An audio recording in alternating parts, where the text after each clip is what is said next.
bruin lapoet, stil teen die gang se muur.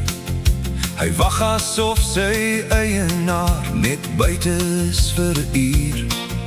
Die stof lê sag op elke vou, maar ek sien hom weer staan, met daai bekende glimlach nog, gereed om veld toe te gaan. Daai hoed vertel honderde stories, van grondpaai en môres vroeg, van 'n man wat nooit opgegee het, al was die lewe soms rof en droog. Die herinneringe vervaag met die jare, maar sy hoed laat my weer verstaan. Party mense gaan hemel toe, maar hul herinneringe bly hang, soos daai ou hoed in die gang. hy het 'n hoed gehad vir die plaas en een vir dorp toe ry. Maar daai ou Browns Army hoed sou altyd sy eerste keuse bly.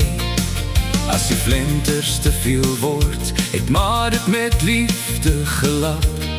Hy het gesê, hy pas nog mooi en weer die dag aangepak.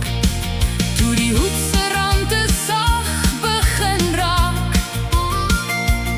het hy draad styf daardeur gevleg, sodat die wind hom nie sou pla.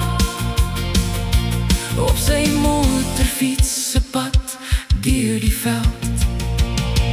Daai hoed vertel honderde stories, van grondpaai en môres vroeg, van 'n man wat nooit opgegee het, al was die lewe soms rof en droog.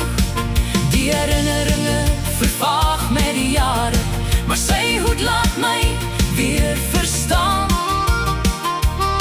Party mense gaan hemel toe, maar hul herinneringe bly hang,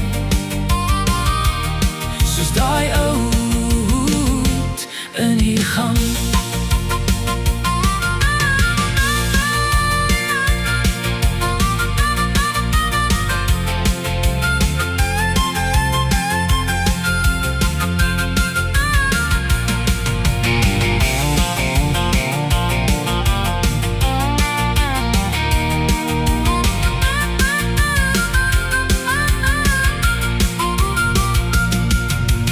Jare het al verby gestap, maar tyd genees nie elke seer.